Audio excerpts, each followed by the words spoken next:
السلام علیکم ویورز، اللہم صلی علی محمد وعلی محمد۔ Welcome to my channel S law learning. آج اس ویڈیو کے ذریعے تمام لائر کمیونٹی کو کراچی بار ایسوسی ایشن کی جانب سے جاری کردہ ایک قرارداد کی صورت میں جو ایک پریس ریلیز ہے 3 نومبر 2025 اس کے حوالے سے اپڈیٹ کیا جائے گا۔ اس سے قبل چینل پر نیو آنے والے سے چینل کو سبسکرائب کرنے کی گزارش کی جاتی ہے۔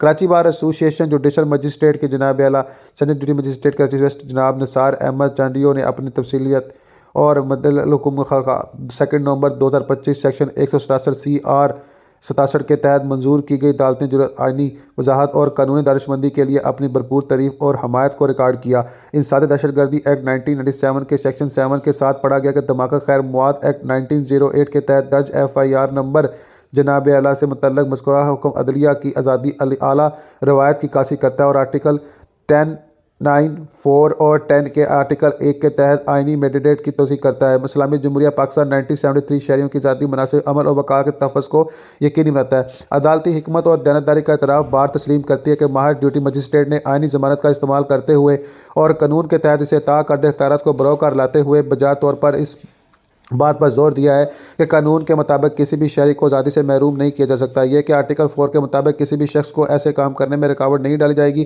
جس کی ممانعت نہ ہو۔ جرات مند اور باضمیر عدالتی افسران پر مشتمل بینچ بشمول جناب نثار احمد چانڈی اور دیگر عدالتی ذات کے جذبے کو مجسم کرتے ہیں جو عدلیہ پر شہریوں کا اعتماد مضبوط کرتے ہیں، قانون کی حکمرانی پر اعتماد بحال کرتے ہیں اور تمام اداروں کو یاد دلاتے ہیں کہ آئینی طاقت کے من مانی استعمال پر بالادست ہے۔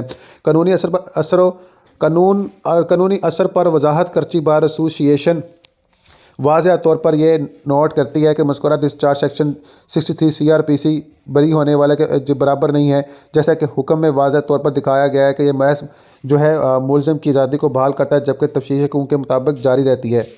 اب اس میں مزید یہ بھی اپڈیٹ کر دوں کہ عدم تعلیمی پر تشویش تاہم ایسوسی ایشن تفتیش افسران کے متعلقہ ایجنسی کے جانب سے اس عدالتی حکم کے عدم تعمیلی اور ظاہری نظر اندازی پر شدید تشویش کا اظہار کرتی ہے جو محتاط آئینی تجزیہ اور قانونی جانچ کے بعد جاری کیا جائے گا۔ اس طرح کی بے تکی عدالت احکامات کے اختیار اور تقدس کو مجروح کرتی ہے اور انصاف کی انتظامیہ پر عوام کے اعتماد کو متزلزل کرتی ہے اور عدلیہ کی ریٹ پر سنگین سوالات کھڑے کرتی ہے۔ Call to action. Point number 1، duty magistrate کے منظور کردہ قانونی حکم کی فوری تعمیلی کا مطالبہ کرتے ہیں اور پولیس افسران CTD سندھ اور متعلقہ کام سے عدالتی ہدایات پر عمل درآمد کو یقینی بنانے کا مطالبہ کرتے ہیں۔ پوائنٹ نمبر 2، ان تمام عدالتی افسران کے ساتھ یکجہتی کا اظہار کرتے ہیں جو ادارہ جاتی دباؤ کے باوجود آئین کے مطابق اپنی حلف کو برقرار رکھتے ہیں۔ پوائنٹ نمبر 3، عدلیہ کی آزادی اور آئین کے بالادستی کی دفاع کے لیے اپنے غیر متنازع عزم کا ادا کرتے ہیں جیسا کہ ضمانت دی گئی ہے۔ بار ایسوسی ایشن جناب اعلیٰ مزید یہ عزم کرتی ہے کہ قانون کے مطابق منظور کیے گئے عدالتی احکامات کی خلاف ورزی اور تاخیر یا کمزور کرنے کسی بھی کوشش کو آئینی نظام اور قانون کی حکمرانی کے دفاع میں قانونی برادری کی طرف سے اجتماعی مزاحمت کا سامنا کرنا پڑے گا۔ جنرل سیکرٹری محمد غلام رحمان قرائی کی جانب سے تصدیق شدہ نوٹیفکیشن۔ مزید معلومات کے لیے دیے گئے آفیشیل نمبرز اور ای میلز پر رابطہ کر سکتے ہیں۔ آفیشیل نمبر 02199216088 پر آپ کال کر سکتے ہیں۔ اللہم صلی علی محمد وعلی محمد۔